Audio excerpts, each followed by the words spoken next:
You're watching The Sports Objective, the podcast for Pirates. This is East Carolina All-American Bryant Packard, and we're talking Pirate baseball in The Sports Objective.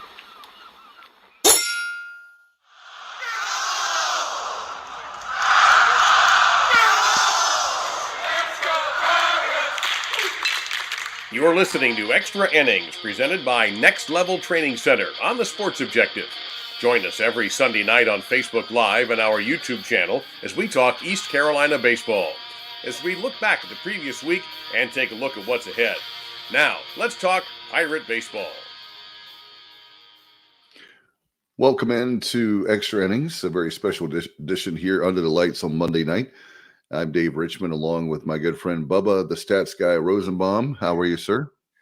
Doing well, Dave. I guess 20 hours or so from now, as we're live here at 10 o'clock on a Monday night, the Pirates will be in my neck of the woods, 7 miles down the road at Atrium Health Ballpark to take on Queens, first-year Division I program out of the Atlantic Sun. Excited to have the Pirates in my backyard, and it's kind of weird to be able to go to a game that's only 10 minutes away. Yeah, I can't say that. I'm 40 minutes away from the ballpark, so I enjoy that luxury. I know you said, man, if I were like you, I'd be at everything. And so anyway, I want to remind everybody that Extra Innings is presented by Next Level Training Center, nextleveltc.com. Give them a call, 252-756-NEXT. And so excited to have them part of the program. And also pgxgloves.com. Want to give them a shout out. I've got to get those gloves. Remind me this week, Bubba. I got to get my stuff for the kids. Alex starts baseball tomorrow night. We got a baseball and All-Stars basketball practices back to back. It's that week every year that things kind of overlap, so it's going to be a little crazy. But go to pgxgloves.com and you get 25% off all products if you just put the promo code ECU. Do that. And Mark Menikazi, man, he's got some cool stuff. I looked at it after the show the other night, Bubba, and I'm fired up. I love what Kaz does at pgxgloves.com. A lot of cool stuff. Yeah, Kaz is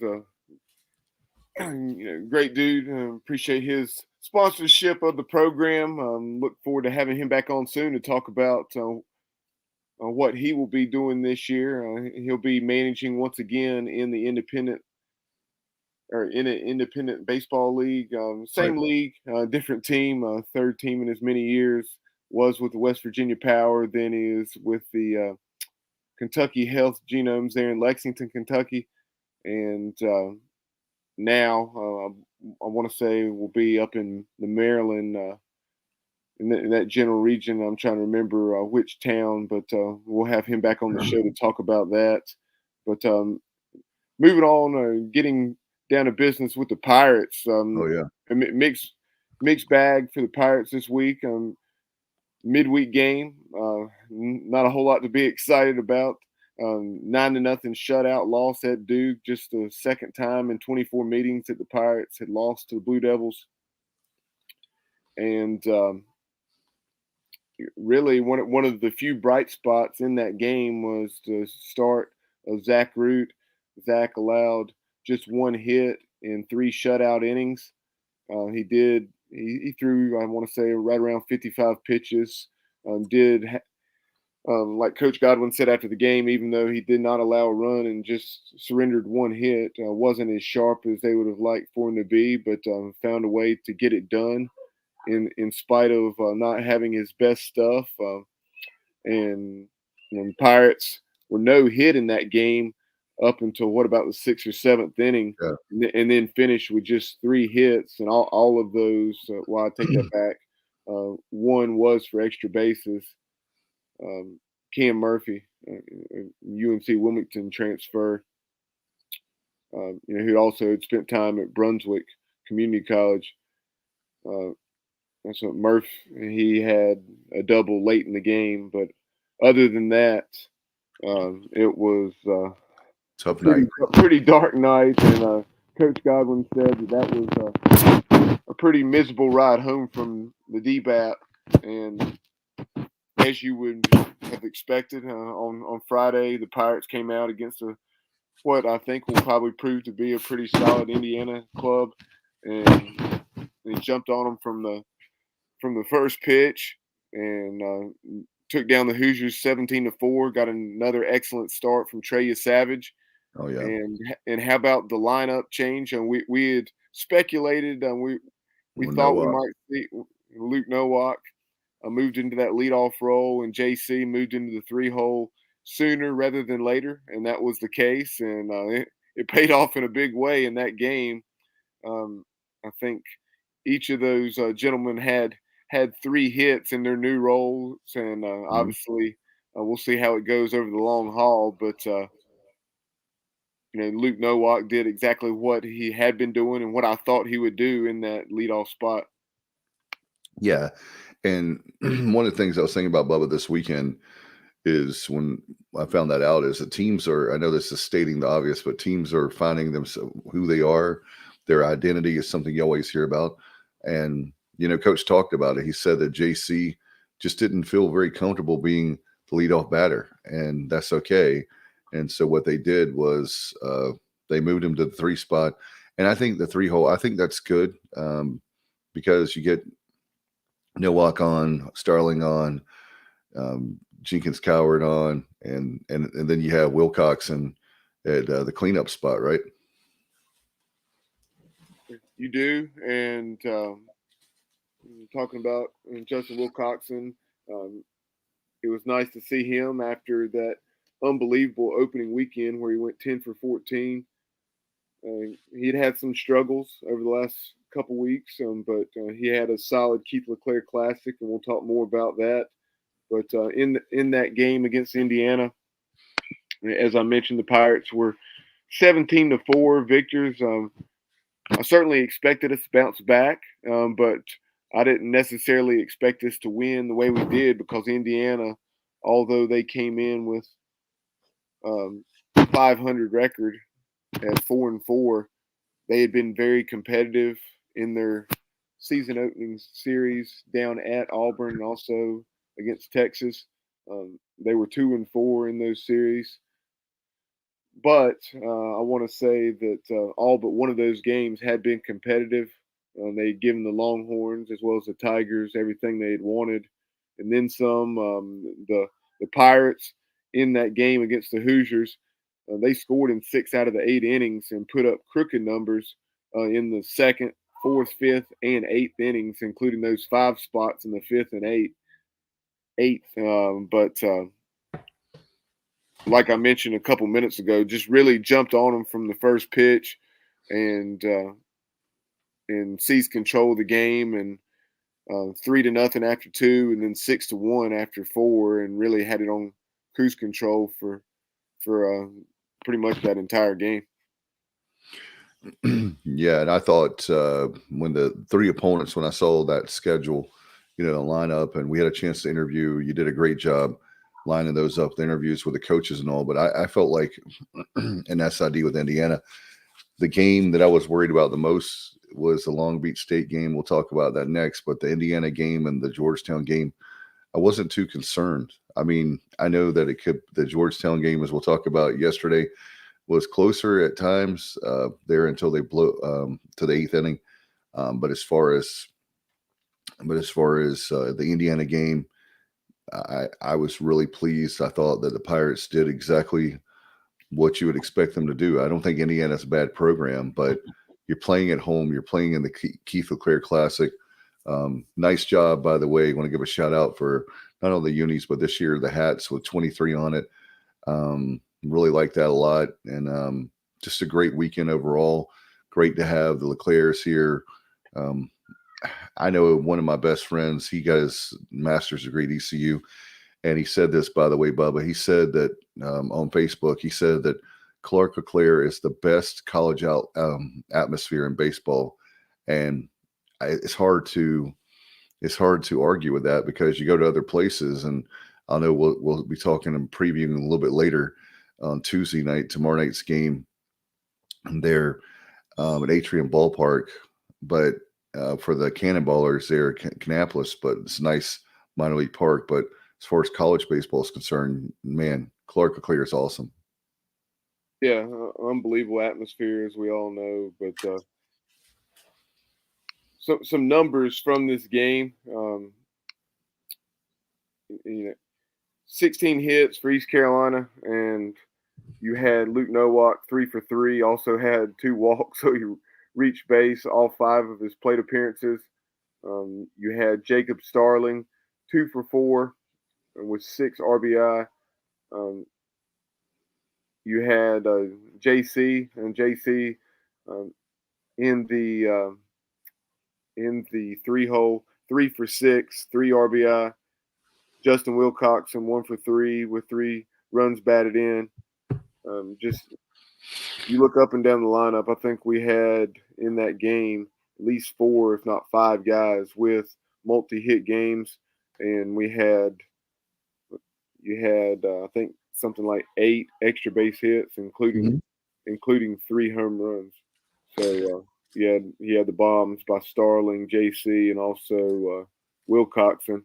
And that home run by JC, you can see that on our YouTube channel, thanks to the ECU Jungle Twitter account. Appreciate Jared Plummer for the footage he provides and allowing us to use that both on our live shows and on our YouTube channel. But JC's home run was off the top of the scoreboard. Yeah, that was a when I say a shot, I know you call them jungle jacks, right? I mean, that thing was the jungle. That was a jungle. If there is a definition of a jungle jack, I was talking about that Saturday, then that would be, to me, that one right there. Yeah, mammoth home run by JC. Otherwise, in that game, you had the start now mentioned by Trey Savage. Trey, another solid outing. He's able to get the win this time. Glad to see that. Right. 1 run, it was earned on 4 hits, 11 strikeouts, 3 walks, 111 pitches. And I want to say through about, 3 1/3, 3 2/3, he had right around maybe just shy of 50 pitches. But in those final 2 1/3 or 2 and a fraction, his pitch count really got up there, and so with that being the case, only able to go 6 innings, but still, all in all, even though he wasn't as sharp with his command in those last 2+ innings, very solid start for Trey Savage. You had Merrick Beaker come in for a third of an inning. Willie Lumpkin, Eric Ritchie, and Jordan Little all pitched in relief for the Pirates in the Keith LeClair opener. 17-4 victors over the Indiana Hoosiers. Moving on to Saturday, the Pirates, a much anticipated matchup, intersectional matchup, the first time in program history. The Pirates and Dirtbags of Long Beach State had squared off, and East Carolina fell 3-2 to Long Beach. Long Beach came in. They had won a series against Wichita State, and they actually have a series coming up this week, weekend 3-game set out in Long Beach, if I'm not mistaken, against the USF Bulls. But Long Beach jumped on the Pirates early. Carter Spivey, not his best stuff. First start since opening weekend. He had the relief performance against the Tar Heels, where he escaped the first and second no-out jam. But Coach Godwin said, after the game as well as since, in some interviews with the media, just that Carter gave us a chance to win despite not having his best stuff. Unfortunately, we were not able to do enough offensively. The pitching was there, but the bats and the defense was not. The Pirates committed 3 errors, very uncharacteristic in that game, and just 5 hits as well. And so, unfortunately, despite a solid pitching performance of Carter Spivey, but particularly Tyler Brott and Zach Root out of the bullpen. Zach Root, tremendous, coming back off that midweek performance against Duke, where he allowed just 1 hit and 3 shutout innings. once again, 3 shutout innings, did not surrender a hit this time, 4 strikeouts and a walk on 50 pitches for the talented freshman southpaw for the Pirates. No question. I love that kid. I think that you beat me to it. It's hard to believe he's a freshman. I mean, he comes out there and the command he has, he's in such control. And I love watching him pitch. I tell the guys that all the time. Not that he's the only guy on our staff, but just it's cool to see how Godwin and Jeff Palumbo, Austin Knight, all those guys are working really hard. The recruiting job they do, they're just reloading every single year, and that's a perfect example of a kid who have Bubba, at least a couple more years, and I suspect he'll be playing in the major leagues after his junior year. That's just my gut feeling. That we'll see about that, but certainly, one of the things, Bubba, with 2-2 this week, with I was thinking about this. We're 7-3 overall. I'll say this before I know you want to move on to last night's game against Georgetown, but I'll say this real quickly. The fact that we lost to Campbell, that could have gone either way. You lose to Duke. That Duke team, law of averages, eventually we had won so many games. Eventually they're going to win one. And I think Coach Pollard also has done a nice job of I think it's a combination of we didn't play our best and Duke was much better as a team this year. And then looking at Long Beach State, I think they're another team that, it's a situation where in baseball anything can happen. And I think all three of the teams that we've lost to are going to be in a regional, or at least have a good shot, don't you think? I mean, anything that can happen between now and June for sure. Yeah, quality of field for the Keith LeClair Classic, like we thought, and going back to the game against Long Beach before we move on to the Sunday game against Georgetown. In that game, in the late innings against Long Beach, Pirates had a couple of opportunities where they had the leadoff man on, and you had a situation where I want to say it was in the 8th inning where you had Kim Clonch get the leadoff walk, and then Riley Johnson pinch ran, and then that was the slash and run, the failed slash and run where Coach Godwin, based on everything he had seen from Long Beach and what the numbers told him up to that point, just ended up being a bad pitch for the play that we had on with the slash and run because there's a pitch that was up in the zone, and Lane Hoover did everything that he could to try to protect Riley Johnson. But Riley Johnson, it was kind of an odd play, if I recall correctly, there at second base because he went in standing up and he caught the shortstop from Long Beach off guard, and he nearly snuck in. And Mike Mullis on the ESPN Plus broadcast noticed and pointed out the same.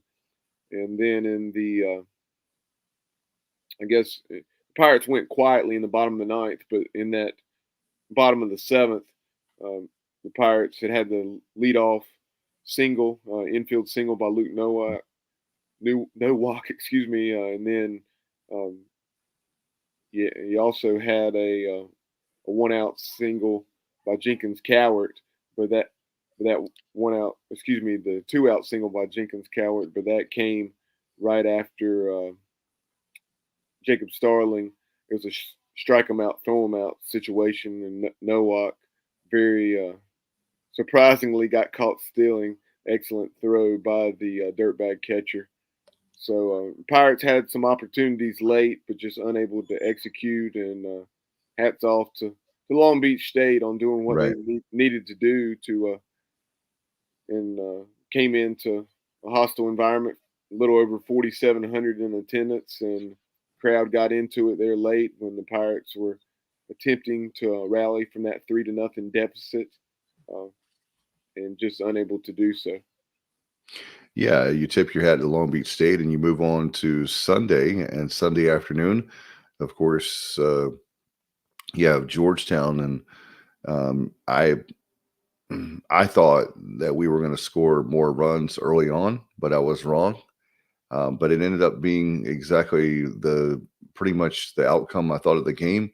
It just didn't come as fast as I want. But this team, Bubba, I know you're going to talk stats, but you're being the stats guy. But I felt like the outcome would be like 12-2, and it was 11-2, so it was off by 1 run.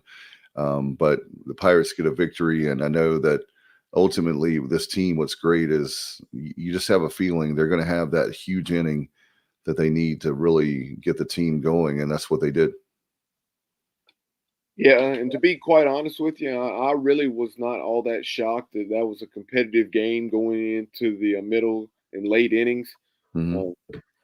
being 3-0 going into the top of the eighth, because Georgetown, it was a late announcement, but they opted to go with their very talented left-handed pitcher, Jake Bloss. I believe he's out of Greensboro, but he's someone, I think he'd been the Big East pitcher of the week after the way he performed down in Wilmington in a spot start.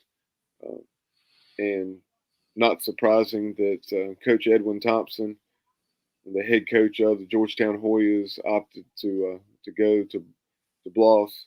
But the Pirates were able to do enough, and then as we see so much of the time, just exploded on the Hoyas bullpen, and not only started knocking the cover off the ball, but using the short game and forcing some mistakes.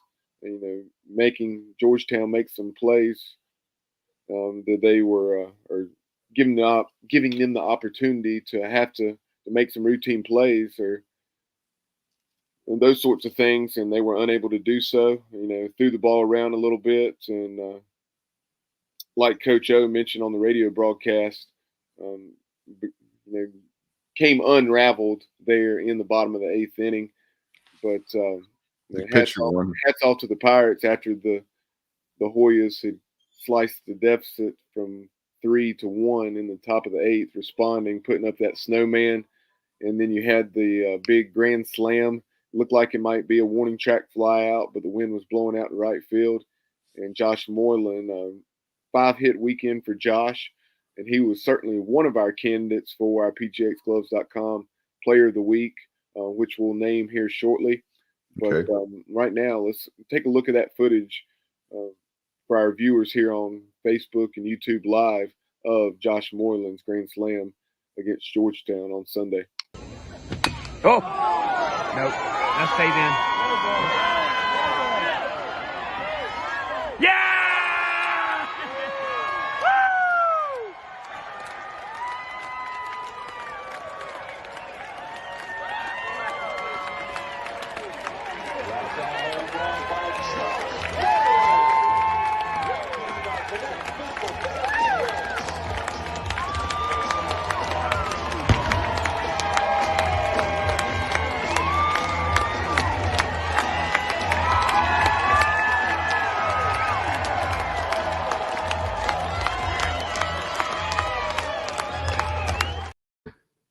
I love it, man. I love that. And with, I told you, Bubba, preseason that I felt like that Moylan was an X factor, if not the X factor for the team. And man, he is, and Coach talked about it.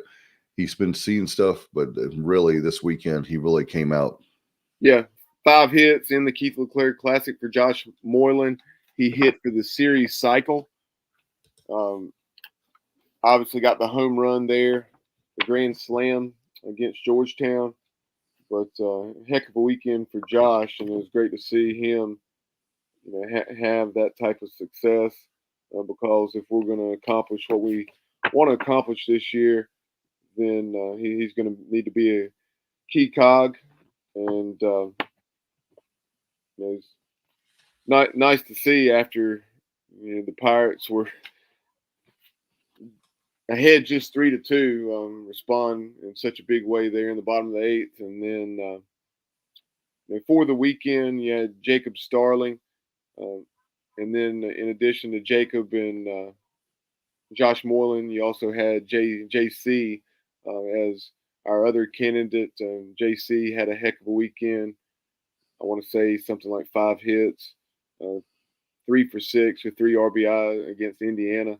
But our PGXGloves.com player of the week, once again, is Jacob Starling. 5 out of 14, a home run, a double, 4 walks. So he reached base in 9 out of his 18 plate appearances and had, as you see there on the screen, 9 runs batted in. So just an absolutely huge week once again for Jacob Starling. And hats off to him. And we have a couple of those big hits, his home run as well as his double. And let's take a look at that home run from Jacob Starling right now. Out of here. Oh! That's over his head. If it's not, go! Yes! Woo!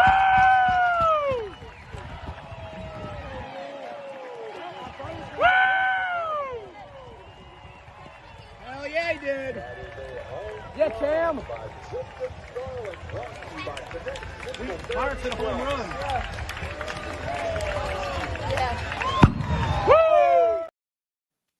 And then here you have a double. This was in that same game against Indiana. Jacob nearly went deep for a second time. This one bouncing on the warning track or hitting the base of the wall. Purple! Oh, that's at least one, if not all bases. Yes! Clear the bases. Look at him on his ass. Get in there, baby! Woo! Yes, sir! Woo! Hell yeah! Yes, sir, baby! Ahoo! That video and the excellent commentary compliments of ECU Jungle and Jared Plummer. That was funny right there. As Luke, I'm trying to remember who the runner was in front of Nowak, but Luke Nowak was bearing down on his teammates and slid in just after him. It looked like that. Remember that scene from Major League? I say Major League. I'm second guessing myself now. If it wasn't Major League, I think it was actually a Rookie of the Year. Oh, I love that movie. Yeah. I'm a sports movie guy. In fact, Alex loves that movie. I'll have to watch that with him very soon, especially now that baseball season. He loves that, and of course, classic like The Sandlot. Those are 2 of his favorite baseball movies. So. In fact, I don't think he's ever seen Field of Dreams, but that's another one I want to show him here pretty soon. But by the way, want to mention too, let's look at some comments here.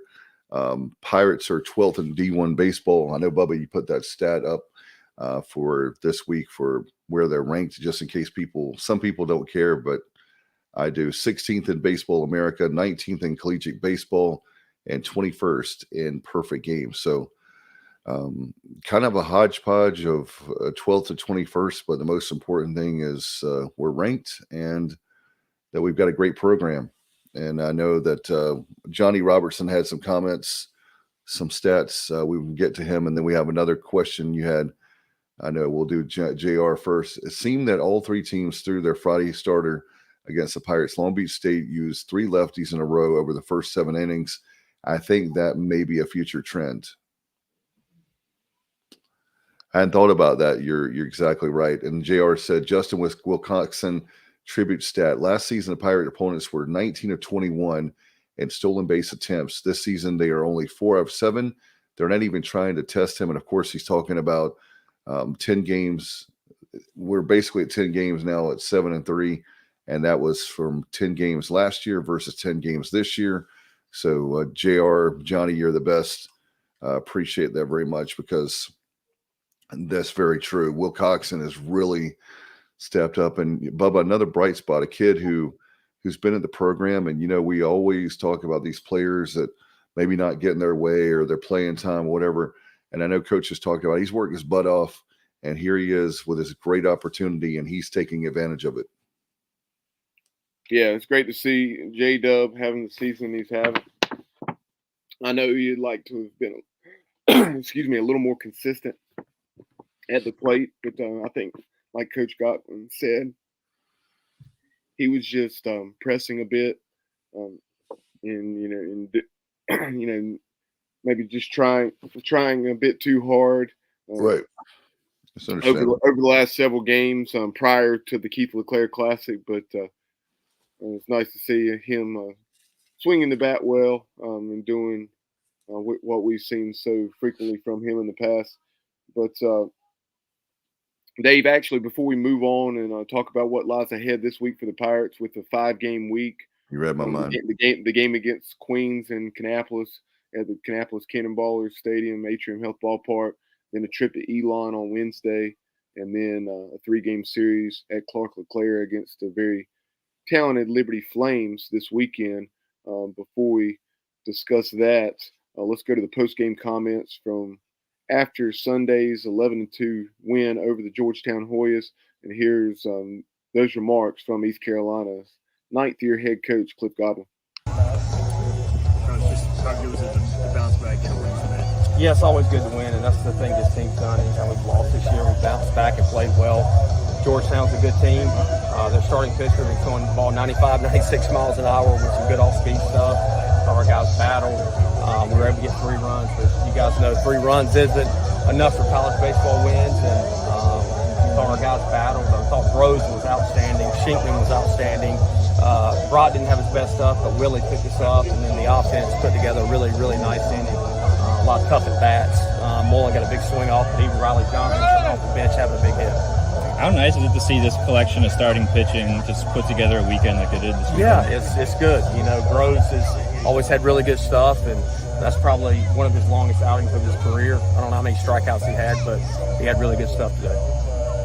Could you tell early on that it was extra sharp maybe, or just something was different off him today? Not early. I thought as he got going a little bit, like he had really good stuff. I thought it took him a little bit to just be really sharp, but he did a really good job today. Obviously, his pitch count was pretty high, but it's because he was striking guys out deep in counts. How do you think that can make a pitcher's confidence grow when they're still making great pitches after the batter seen 6, 7, 8 pitches a day? Yeah, I think some of their hitters made him work, and he was able to execute some pitches. But you're right, when you're getting deep in counts and striking out guys, that gets that pitch count up there. Coach, finishing the weekend with a win, coming off of yesterday's loss. How big is that one? No, it's huge. It's just huge. We always talk about winning weekends, and we've won every weekend through 3 weekend series, so pretty awesome. Josh Mullen had a good weekend, obviously, at the Grand Slam, but he even put good swings on the ball. Yeah, he's really seen the ball good for about 2 weeks and hadn't had a lot to show for it. I mean, he crushed the ball yesterday, where if the wind was like it was late in the game, it was probably off the wall, the center field wall, which makes the game different. So he's been seeing the ball well. He's been working hard, so really happy for him that he was able to get a swing off with the bases loaded. Willie, got out of the jam. Maybe people overlook it because of the 8-run 8, but that was a big spot, a pretty tense moment. Yeah, it's a huge spot, and I think we're a little bit thin in the bullpen right now when we talk about 3 weekend games, and he's been really good. Brock's been really good. Like I said, Shinkman did a really good job, and Root was awesome last night. So we're still figuring out roles and how to get guys in certain situations. As a coach, you're always trying to put them in the best situation for them to be successful, so they can run off the field and have confidence. Going off that, we didn't see Garrett this weekend. Was this a chance to get him to speed up? Yeah, he's been working on some stuff with Coach Knight, so you might see him maybe start a game in the big league this week. So we'll see. Thank you. Coach Cliff Godwin there, and the big victory over Georgetown, 11-2. Bubba, great to have Coach is obviously happy, and we're happy. By the way, before I forget, you did a nice job of putting it up there for us, asking Pirate fans what they think about the new uniforms we're unveiling tomorrow night with you, right, Bubba?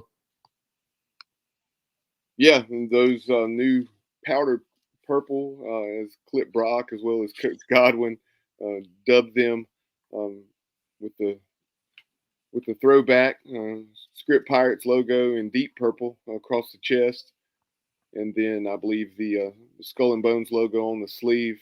The Pirates will be wearing the hat with the white front panel with the Skull and Bones. It's something that so often the reaction of fans to uniforms is something that's going to create a lot of passion and responses. And it was not surprisingly pretty polarizing. Some folks were talking about how much they loved them, and then some said to burn them. So You know what? not surprising there. Go ahead. What were your thoughts on them, Dave? I was going to put a picture up on the screen here in just a moment. No, at first, I'll tell you, I'll be honest, when I first saw it, it was kind of shocking. It was not what I was expecting when I heard about it. I think you talked about it in our group text. I guess I was expecting, I didn't know there was going to be, as you call it, the powder purple. But the more I look at it, it's grown on me over over the day.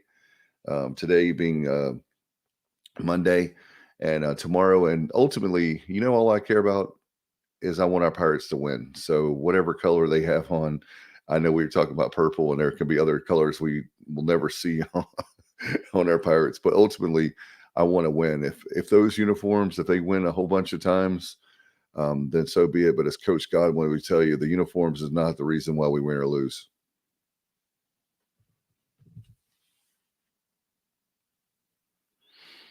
No, definitely, of course not. And that's something, as we saw with football, with the dreaded all white uniform with the white helmets. And Pirate fans hated those because we always played awful in them. But There you go. If you have not seen the quote powder purple, there they are, and that's the look that the Pirates will be wearing on Tuesday evening against Queens at 6 o'clock, and then Coach Godwin on his radio show tonight, Inside Pirate Athletics from Logan's Roadhouse there in Greenville with Brian Bailey. He said that if we play well in them, then we're going to wear them on Saturday against Liberty. Sounds good to me. Hey, by the way, JR put a good point. JR, you're the man. He says they remind me of the George Brett era Kansas City Royals. You know what? You're exactly right, Johnny. Man, he's like one of the smartest guys in the room. It makes me sick. I'm just kidding. I love JR, but he's exactly right. You think about the Pine Tar moment, one of the most memorable moments in the 80s with MLB, with Major League Baseball, him running out of the dugout. And you're right, Johnny. Man, I hadn't thought about that, but that's a great point. And you know what? Like Coach said, hey, let's see how we do with them. But Bub, I know that you're excited, like you talked about earlier in the show, that you're going to be 7 miles from the ballpark. And I've been there. Atrium Health Ballpark is awesome. Bub and I, he didn't partake in any beverages, but we were out in center field. That was, May of 2020, with all the heat of the early part of COVID and all that. And we had a chance to check that out. It was great. What a great ballpark. And I know, Bubba, a lot of people like to walk around that ballpark. And you and I had a chance to spend some time that day a few years ago. But I'm a nerd. I love ballparks, and like you do, Bubba. And it was really great. And by the way, I want to give a shout out to Phil, the ref Pilkington. He's from that area, Bubba, and he'll be there with you tomorrow night. Yeah, it's kind of there's a revitalization project of downtown Kannapolis Right. going on. And as you saw there, beautiful new ballpark entering year 3 now. I was able to attend the first game there, when Charlotte was taking on App State in the, I guess I want to say early March of 2021, because as you mentioned, the 2020 season was supposed to be the first year, but because of COVID, there was no baseball played there. But it was cool to be there for first game in the ballpark, and obviously first college game between the 49ers and Mountaineers. And that was when there was still a reduced capacity. If you'll recall, the capacity of the ballpark is right around 5,000 or something like that. And I want to say there's about 1,500 there. I think capacity is about 30%. Yeah, you're spot on. And anyway, we want to make sure that everybody comes out tomorrow. We've got a lot of great Pirates in that area, and I know that we're playing at Truist Ballpark, downtown Charlotte, against the 49ers. So that'll be coming up. And I know one of my good friends, give him a shout out, Tom Blue. He and I are going to some more Charlotte FC games this year. The soccer team there at Bank of America. He's excited. I wish I lived closer. I'd love to be there tomorrow night. And of course, we'll be talking about the Elon game. But glad that it's well deserved, Bubba, for you to have some games close to you. As many trips as you make down east. Yeah, it's always nice when the Pirates have a series against the 49ers, or in this case, a midweek game against the 49ers down in BB&T Ballpark in downtown, or in Atrium Health Ballpark, as is the case tomorrow. And then the game at Elon on Wednesday, certainly intend on making that as well. As with this weekend being spring break, I hope to get down to Clark LeClair for one or two of those games against Liberty. But Okay. But on YouTube, Norm, have no fear. Appreciate you tuning in, and shout out to Tom and Kelly Earnhardt. I appreciate We love their them. support of the show, and I appreciate them tuning in as always, as they're frequently tuned in to the Sports Objective there in Bass, North Carolina. No doubt, Tom is Tom and Kelly are great. They were there in Birmingham, and Tom is awesome, and he is so funny. I love Tom, and glad to have them part. Like you said, 5 years we've been doing the show as of last week, and we're going to do it as till our bosses fire us. So we'll be here hopefully for a long time. We're talking Pirate Baseball, presented by Next Level Training Center, nextleveltc.com. Give them a call at 252-756-NEXT. Trent and Gaynell Brett, they're so awesome. They look out for my son and daughter. We got to get back in the baseball mode now, and softball mode. Well, softball and baseball start, Bubba, at the end of the month. And in fact, softball will start in April. And we have a tournament coming up on the 25th and 26th for baseball. So that'll be coming up, preseason tournament, if you will. But we got to get ready for that. Next Level Training Center helps us do that. Again, go to nextleveltc.com, and you can go to their, give them a call, 252-756-NEXT. And I have to give a shout out for their social media, Bubba. They do an excellent job on their social media, keeping you up to date on what's going on there at the center. And man, there's so many people that go, Bubba, if you want to do something and you find out they have a class or like some kind of thing going on, then make sure that you call quickly or get involved, get in touch with them, go by there, because they sell out really fast. Yeah. Trent and Gaynell and that entire staff there at Next Level Training Center are always slammed and super busy. So before you go by, you may want to call first, but also one of our loyal viewers and listeners there in Bass, the Pinehurst area. Appreciate Toby Frisbee. He's someone I had the opportunity to meet through Tom and Kelly, and he's actually a Mizzou alum. So appreciate Toby tuning into the show very frequently as well. And Susan Frisbee said also. Yeah. And so taking a quick look at this week's 3 opponents, 5 games that the Pirates will play this week, beginning with the Queens Royals at Atrium Health Ballpark, a game that will be broadcast on ESPN Plus. So that was great to see. Queens opened the season getting swept by App State, 5-2, 5-2, and 13-5. Then they lost at South Carolina 12-0. They took 2 out of 3 against Fairleigh Dickinson. They lost in a blowout fashion at Davidson 16-6, and then they lost 2 out of 3 to Tennessee Tech, winning the first game 13-12, and then falling 8-6 and 13-2, and that series against Tennessee Tech was in Charlotte. So then on Wednesday, the Pirates will travel to Latham Park. They're on the campus of Elon. Elon is 7-5. They dropped 2 out of 3 to Kentucky, a Wildcats team that features former Pirate shortstop and pitcher Ryder Giles. But they dropped 2 out of 3 to the Wildcats on opening weekend. Then they won a midweek game against Gardner Webb, took 2 out of 3 from MACFO Akron, and then lost a pair of midweek games to UNCG, 10-5 and 4-1 to Billy Godwin and the Spartans, and then swept Quinnipiac, winning 9-8 in 10 innings, 14-3 and 9-2. So Coach Kennedy and the Elon Phoenix, that's 7-5 thus far.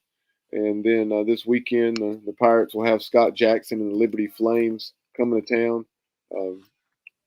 They opened the season getting swept down at Southern Miss. Very tough place to play. I want to say all 3 of those were close games, if I'm not mistaken. Yeah. Bear with me just a moment. We'll give you a little more information on Liberty and what they've done to date. No doubt. And we want to see the Pirate. By the way, I want to give a shout out to Pirate Nation. It is so loud there at Clark LeClair, and the attendance over 4,000 all 3 games again. So you have a weekend of it would have to be in the 13,000 range. Again, it was 4,700. I know Saturday, 4,000, over 4,000 there and on Friday night. So another huge weekend for the Pirates this weekend. And then, of course, this coming weekend with Liberty, Bubba, it's going to be another packed, house.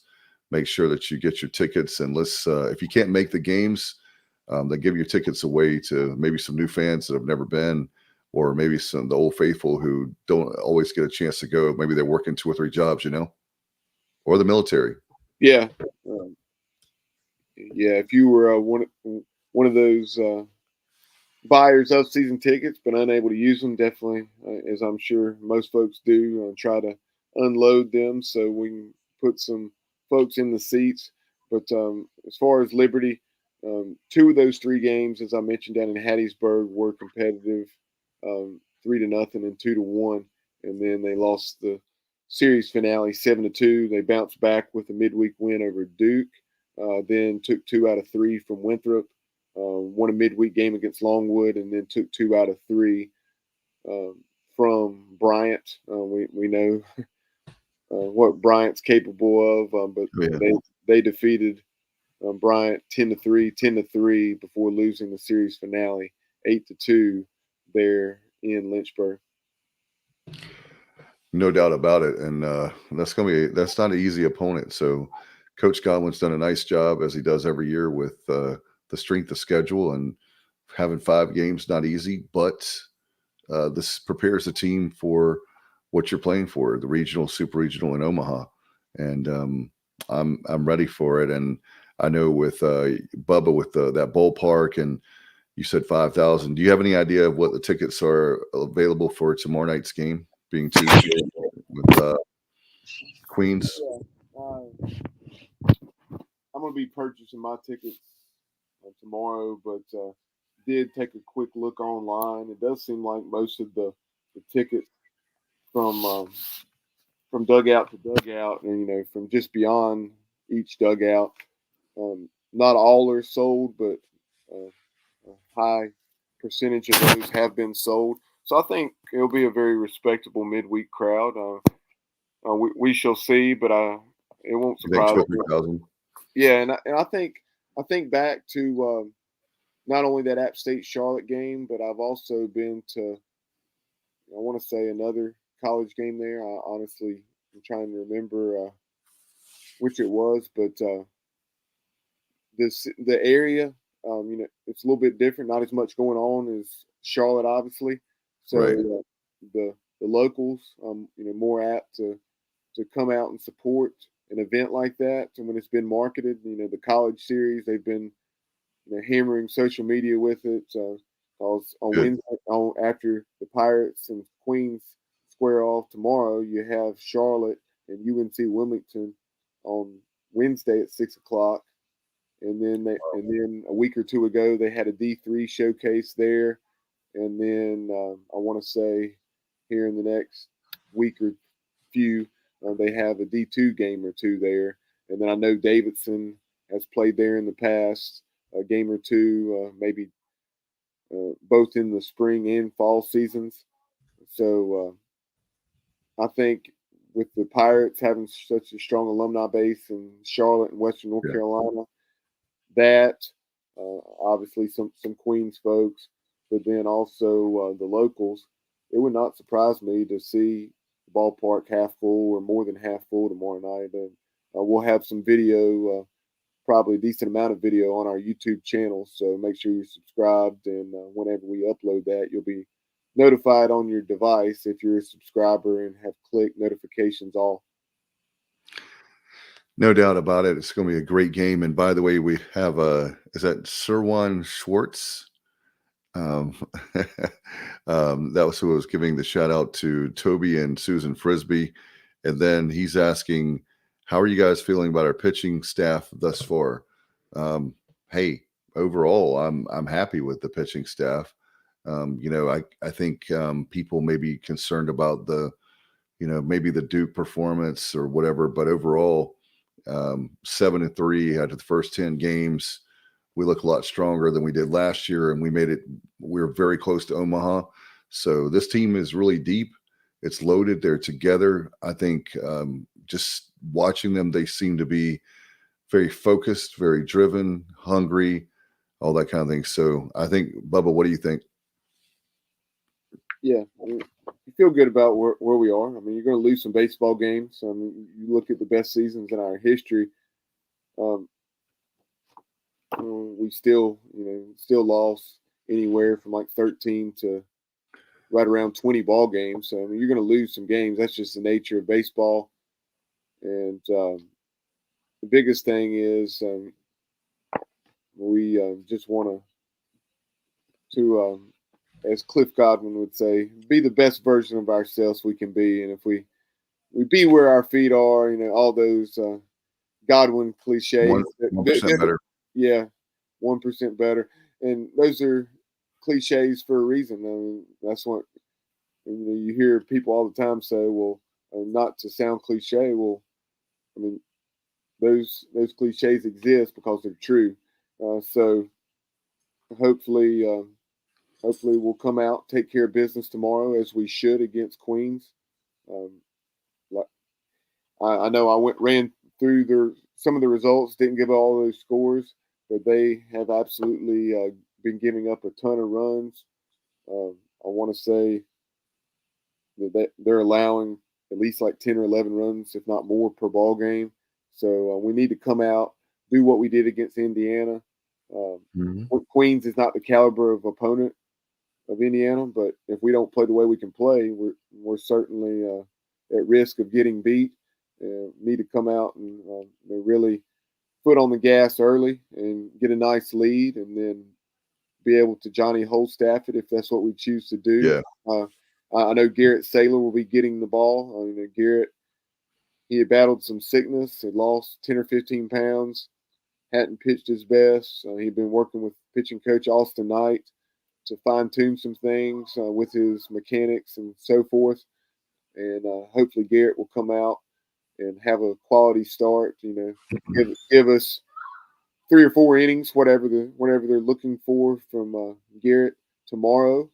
That's one of the things. He's a Western North Carolina kid from the Winston-Salem area, Reagan High School, and his half brother, Josh McGee, is the head football coach there at Reagan, and very excited to see. I'm sure the Saylor family and a lot of Garrett's buddies and friends and family from high school will be there. I know. I'm pretty sure Betty Burleson, the mother, Alec Burleson of the St. Louis Cardinals, will be in attendance, and then obviously Lane Hoovers from Lincoln County, and we have other Pirates from this part of the state. So it'll be a strong contingent, and I definitely expect several hundred Pirates to be there. We'll see exactly how many we have. No doubt. By the way, give a shout out from John and Cindy. And question about the jungle. Is the jungle doing their jobs? Is the question. And another question was, how's the jungle doing? I think that the Carolina game, for example, was definitely willed by the jungle and by the Pirate fans. And overall, the fans have been showing up. I don't know where we rank nationally, but it has to be. I would argue it's got to be the top 25 nationally. I don't know that, Bubba, but you're the numbers guy. Yeah, based on history, I guarantee it's in the top 15 or 20.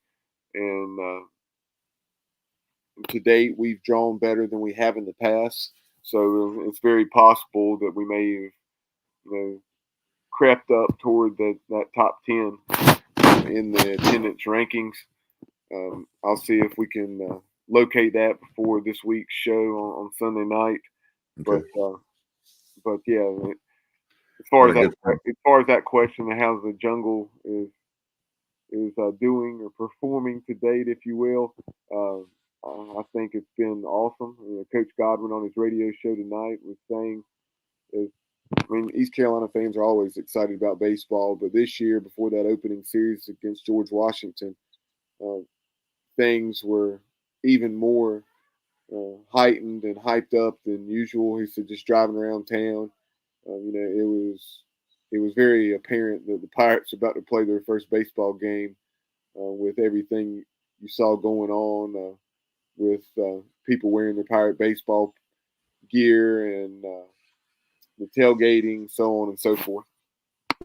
Oh, yeah. And the good news is that when, as far as the jungle goes, I'll just say this. I think they're doing a great job out there. I love those guys and the ladies out there. They're awesome, number one. Number two, weather plays a part of it. People don't really get involved.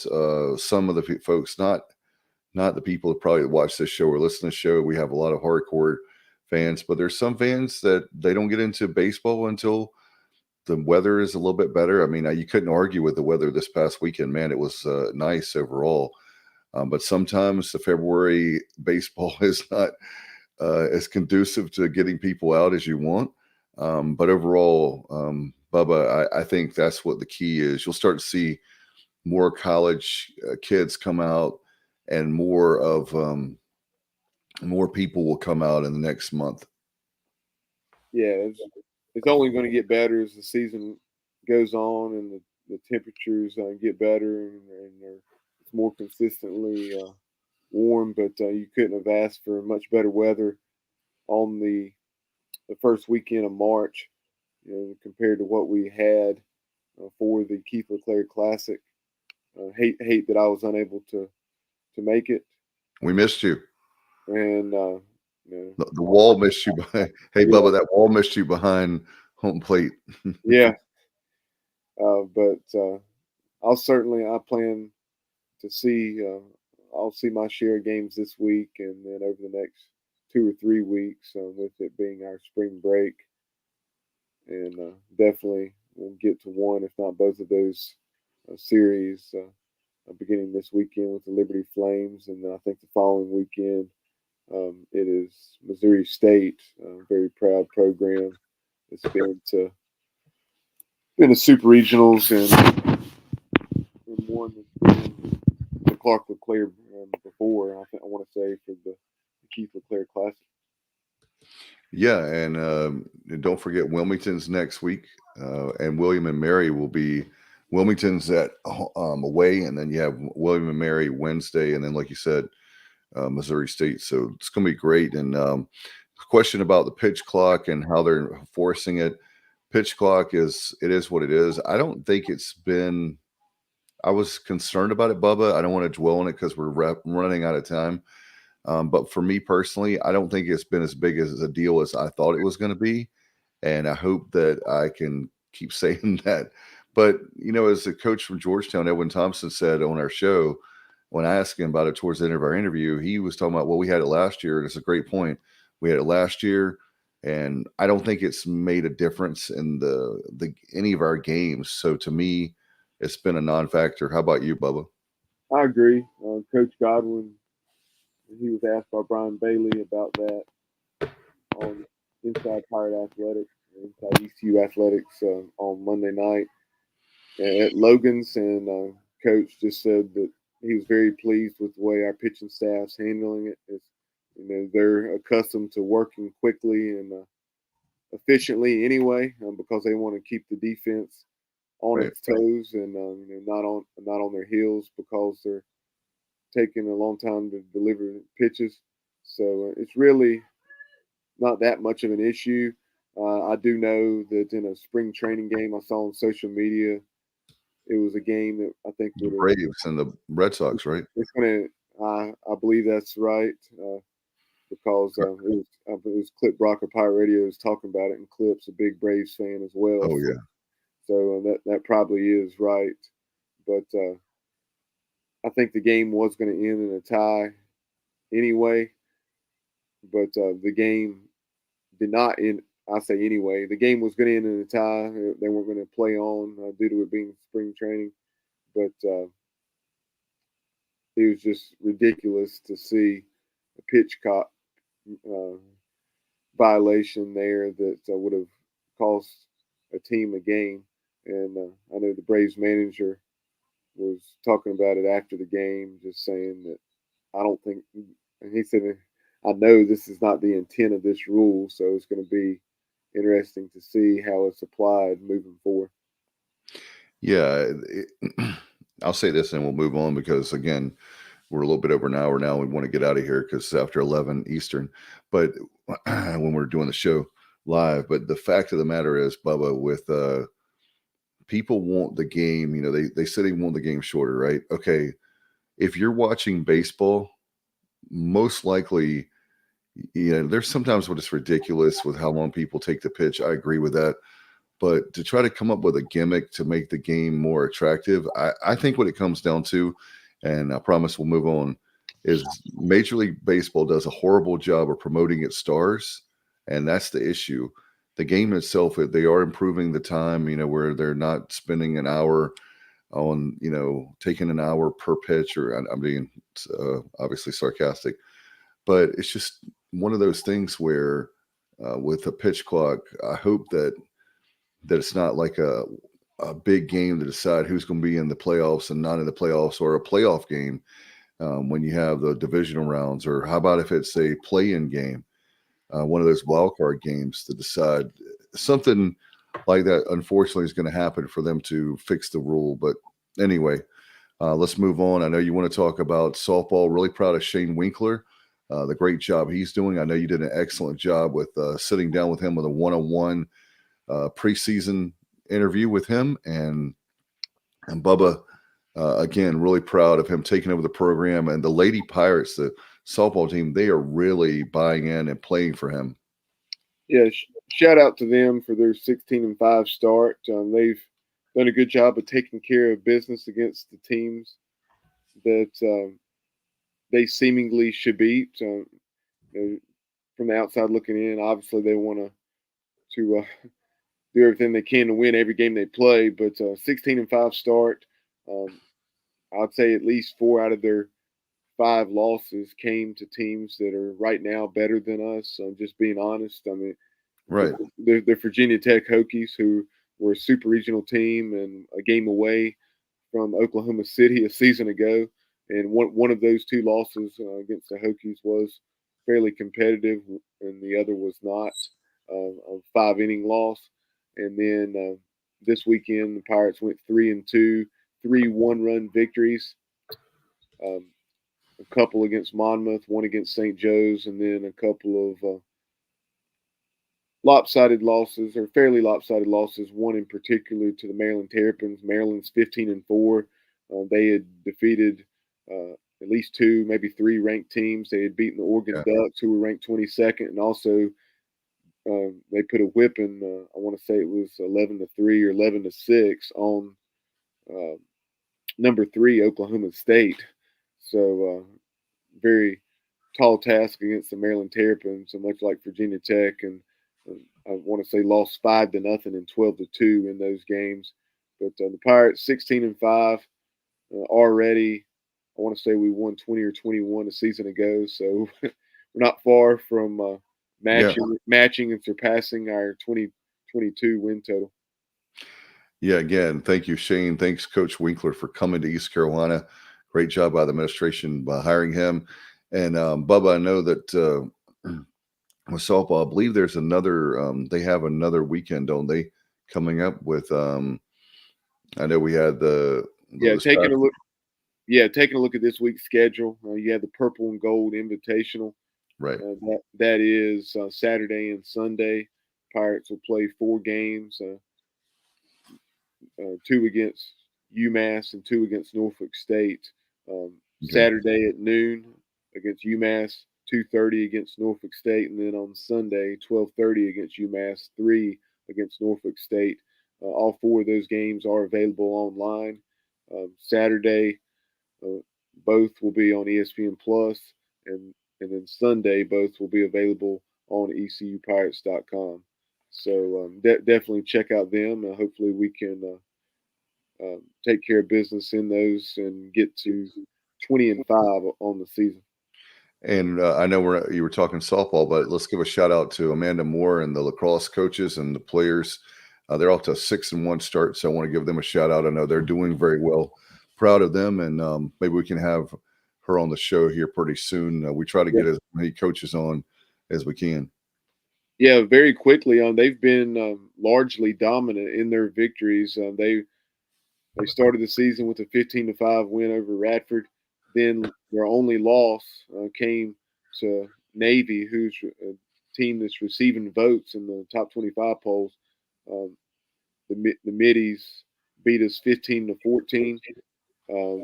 Then we beat George Mason 14-2.